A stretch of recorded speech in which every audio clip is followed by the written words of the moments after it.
Amis sportifs, madame, monsieur, bon après-midi chez vous. Voilà, la voix du sportif est encore là aujourd'hui. Et aujourd'hui, c'est avec une icône, on peut le dire comme ça, il faut qu'on le dise d'ailleurs, une icône de la presse sportive congolaise. Il s'agit bel et bien de Claude François Kaboulo Mwana Kaboulo, que nous avons l'honneur de recevoir ces jours. Bonjour Kaboulo. Bonjour Nadia, bonjour à vos téléspectateurs. Comment allez-vous? Super, 5 sur 5. Comme toujours.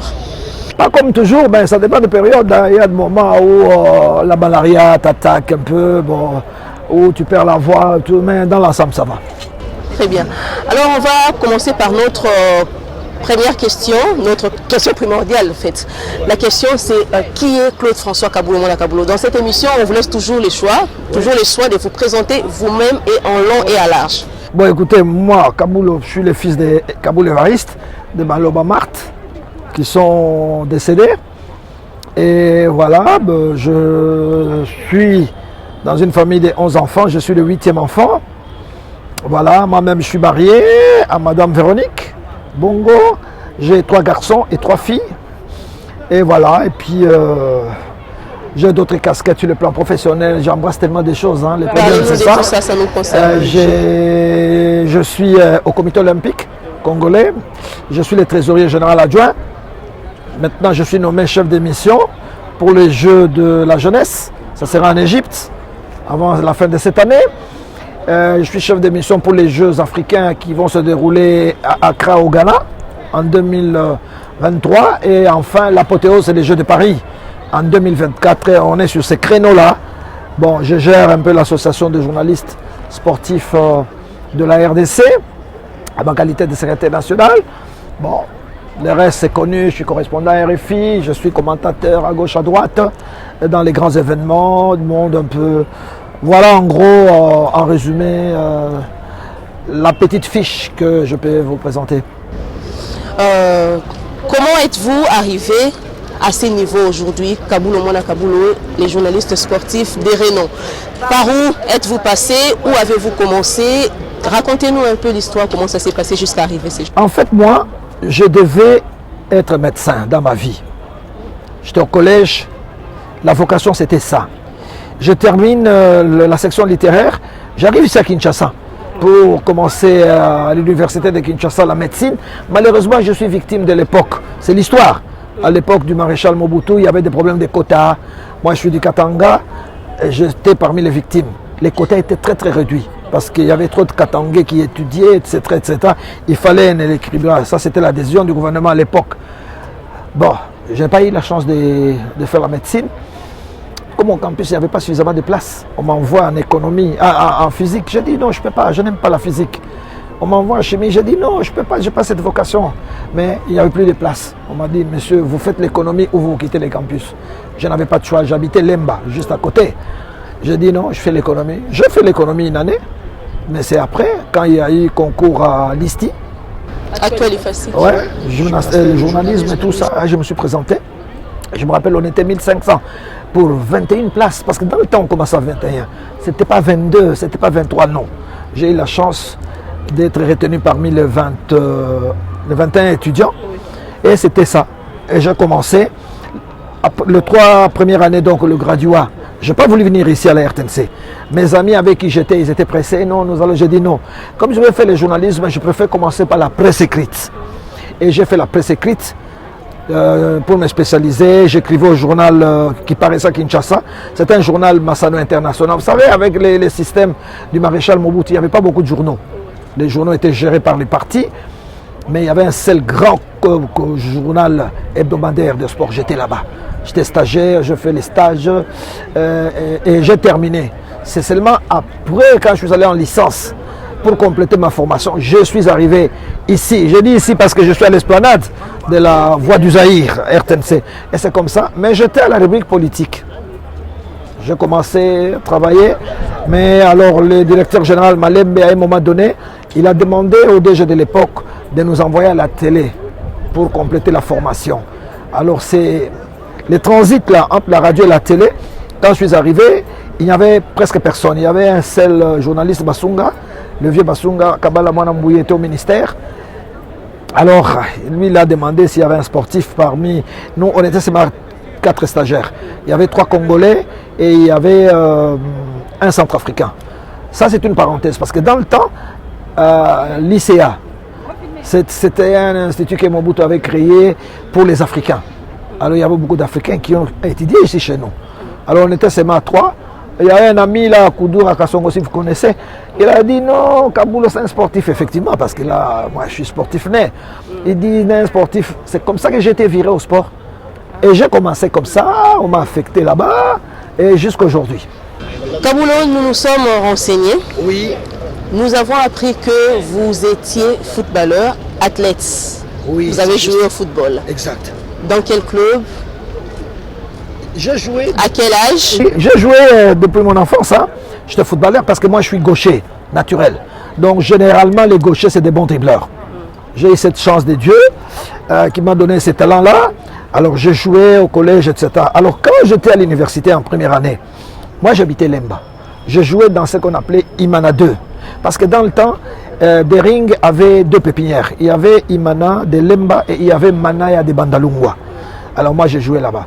Alors cette année-là, il y avait un grand écart entre V-Club et Dering Club Motema Pembe. Si bien que les anciens ne venaient plus aux entraînements, ils avaient saboté parce qu'il y avait 14 points, ils ont dit non, V-Club est déjà déclaré champion. On est venu nous prendre.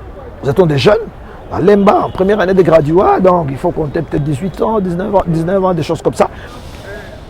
Ah bon, mes parents ont dit il n'y a pas de problème, hein. Heureusement j'avais des points intéressants, donc mes parents ont dit bon, on m'a autorisé. Et c'est comme ça que j'ai joué dans Motema Pembe, j'ai quitté la maison.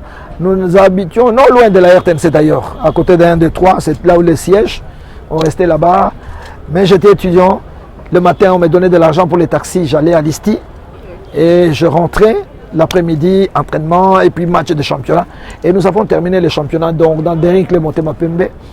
J'ai joué, mais avant cela, j'ai participé quand j'étais à Kananga au collège. J'ai joué au championnat de football de Kananga.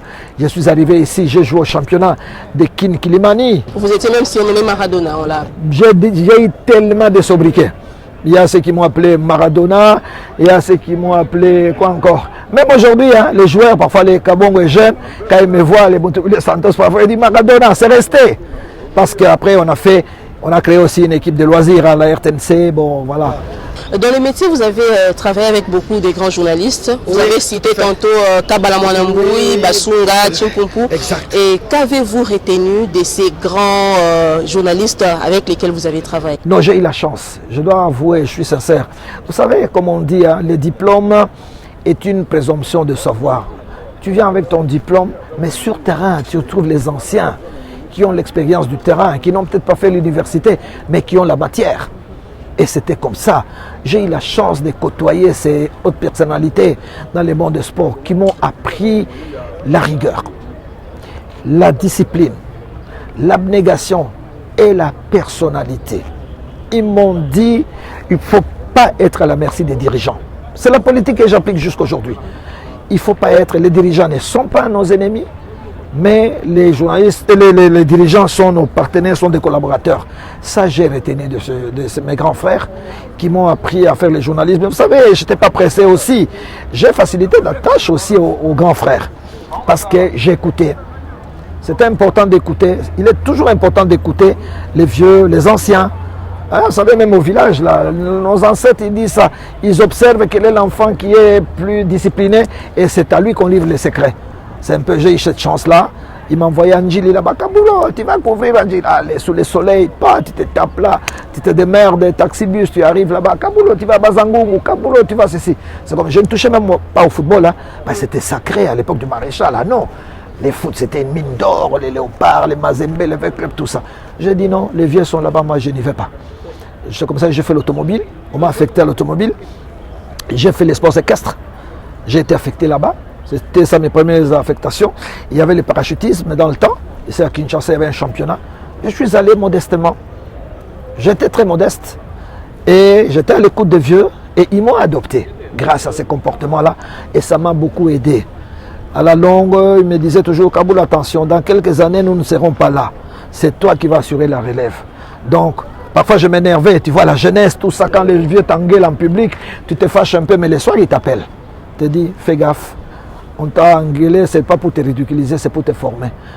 Pour ne pas être distrait, il faut toujours être concentré sur son travail.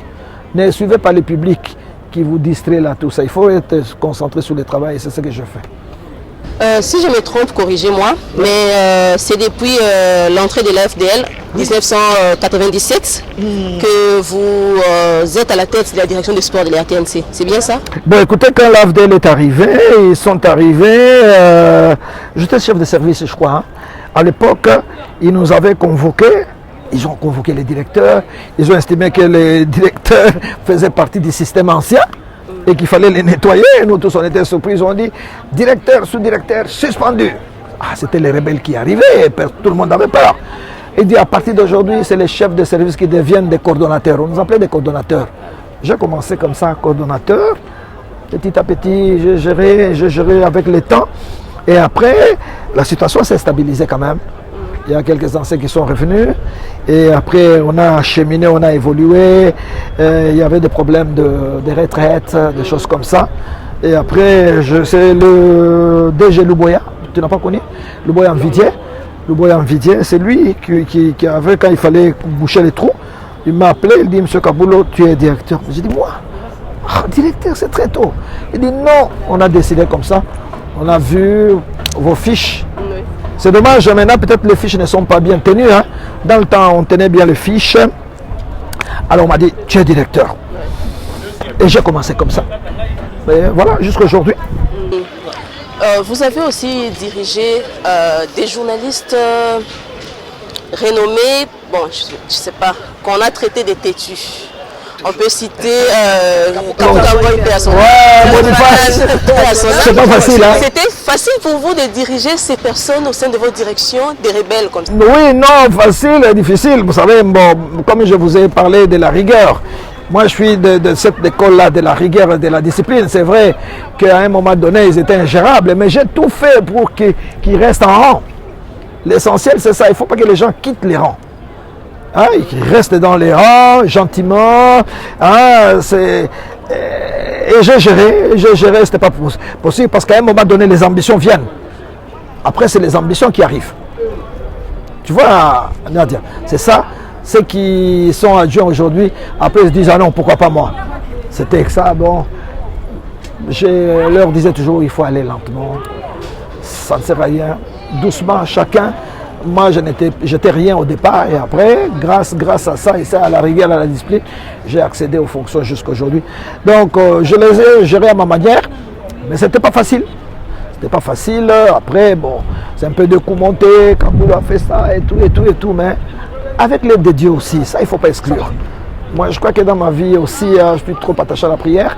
Je pense que je crois en Dieu et je pense que Dieu m'a beaucoup aidé dans la carrière jusqu'à aujourd'hui. Voilà, c'est comme ça que j'ai géré cette horde de journalistes difficiles. Surtout qu'on était ensemble à l'ISTI, les Kapouka, tout ça. Tu vois, tu arrives, après tu es directeur, ils te boudent un peu, même, enfin. On a géré ça comme ça. On a consulté également certains de vos collaborateurs. Oui. Ils disent que vous êtes un être humain comme tout autre, mais voilà. Ils ont souligné un point, que vous êtes un très bon chef. Je ne sais pas. Je ne sais pas, comme je vous ai dit, Nadia, je suis dans la rigueur, dans le travail. J'ai appris ça de mes prédécesseurs. C'est-à-dire, si tu travailles avec moi à la direction, si tu travailles, Nadia, tu seras mon ami. Mais si tu es paresseux ou paresseuse, ça ne passe pas. Mon règne, quoi. Je crois que ça fait du bien. Mais je ne tolère pas les gens indisciplinés. Là, c'est très difficile. Les indisciplinés, ça ne marche pas. Mais je suis content, je dois dire, parce que c'est un portrait qu'on fait aujourd'hui. Nous avons connu 2 mandats difficiles. Nous avons connu des DG qui ne nous ont pas facilité la tâche, qui écoutaient plus les agents, qui avaient dévalorisé la fonction du directeur. Mais aujourd'hui, ce n'est pas de la flatterie, je n'ai pas l'habitude de flatter. On sent qu'il y a des changements. Les directeurs commencent à retrouver son autorité. Et il n'y a que ça pour gérer la maison. Vous connaissez la RTNC, c'est un peu la négligence. Les gens, je ne viens pas. C'est les salaires de l'État, que tu sois là ou pas, tu as ton salaire. Alors on essaie un peu de redresser dans ce sens-là. C'est peut-être dans ce sens-là qu'ils disent que je suis un bon chef, c'est peut-être ça. Vous avez été également à la CAF, Confédération africaine de football, comme l'œil du Congo. 13 ans. Oui, 13 ans. Quel souvenir, quel bon souvenir gardez-vous de vos moments passés à la CAF? Les contacts. Les contacts et gérer la presse, hein, c'est pas facile. Hein. Les accréditations, gérer les journalistes pendant la compétition. Vous avez des pays comme le Maroc, la Tunisie. Les journalistes sont des incorrigibles. Donc il fallait gérer tous ces gens-là. Les Sénégalais aussi, ça c'est des gens difficiles que j'ai rencontrés dans ma vie. Et les Nigérians. J'ai géré tout ça pendant 13 ans, j'étais chef de presse et j'ai essayé de tout réglementer. Je crois que ça s'est très bien passé. Bon, écoutez, puis beaucoup de contacts, beaucoup de sorties, visiter les sites, aller à gauche, à droite. Ça a très très bien marché. Kaboulo Mwana Kaboulo, journaliste international, connu dans tous les coins du monde. Il y a même des petits-enfants qui vous imitent comme commentateurs. Oui, tout à fait. Quel effet ça vous fait de savoir que vous êtes connu comme ça? Bon, je dois avouer un peu quand même de la joie. Cela veut dire que ce que vous faites est accepté par la population.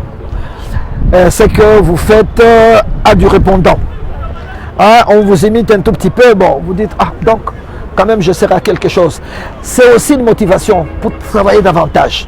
Vous dites que non, je n'ai pas droit à l'erreur. Et ça me permet aussi de soigner mon comportement extra-sport. Parce que je deviens un homme populaire, je dois faire très très attention à ce que je fais. Je ne dois pas engueuler un chauffeur au feu rouge. Ça m'est arrivé de lever un peu la voix. Un chauffeur m'a dit, ah, vieux naïo, vieux. Tu vois, ça, je suis interpellé quand on me dit des choses comme ça. Je dis, ah, je dois donc faire très, très attention. C'est ça le côté un peu positif. Il y a beaucoup de pression sur vous et vous devez soigner votre comportement et essayer de voir n'exploiter que les bons côtés. C'est ça que j'essaie de faire, Nathalie. Votre complice Foissa est parti, oui. Il nous a quittés il y a peu. Dans quel état d'esprit êtes-vous sans lui à vous? Non, je suis perdu, je suis déséquilibré, je t'avoue. Jusqu'aujourd'hui, parce qu'avec Faustin, bon, je sais pas, c'était un complice, c'était un petit frère, un ami, un conseiller. Fois, c'était tout pour moi. On a vraiment créé cette complicité à tel point qu'on voyageait ensemble, on faisait tout ensemble. Et comme fois c'était un garçon extrêmement intelligent, hein, il connaissait beaucoup de domaines, ça n'en parlons même pas, très cultivé. Même quand j'étais un peu, vous êtes à l'extérieur, je me souviens, on était à Douala au Cameroun, j'avais mal tout ça. Moi je dis, Faustin, je ne me sens pas bien. Il dit, attends, tu as quoi? J'explique. Non, lui, il commence à analyser ta situation. C'est comme s'il était médecin. Ah, Faustin, il est exceptionnel. Je suis très marqué. Je souffre. Nadia, je t'ai dit la vérité. C'est-à-dire qu'on m'ampute quelqu'un qui était sûr. Je suis embêté pour commenter match aujourd'hui seul. J'essaie de trouver un consultant. Ce n'est pas la même chose. Faustin, c'était autre chose. On avait une complicité. On s'est complété tellement qu'au jour d'aujourd'hui, on dit que les gens, personne n'est irremplaçable, mais je crois que Faustin ne peut pas être. Je n'arrive pas, je ne peux pas les remplacer. Vous pouvez nous parler un peu de l'association des sportifs, des journalistes sportifs, la JSC, vous occupez quel... Trésorier, je suis secrétaire national. Comment ça se passe? Non. L'organisation fait. C'est-à-dire c'est une vieille association. Nous avons, c'était les anciens, les Chimpumpu, les Basunganzinga, les Kabalamwanambou qui ont créé les Gérard Ekwalanga. C'est une espèce de syndicat pour nous, journalistes et sportifs. Bon, les jeunes d'aujourd'hui, apparemment, ne sont pas préoccupés par les associations. Ils ne se font pas membres, ils sont très négligents.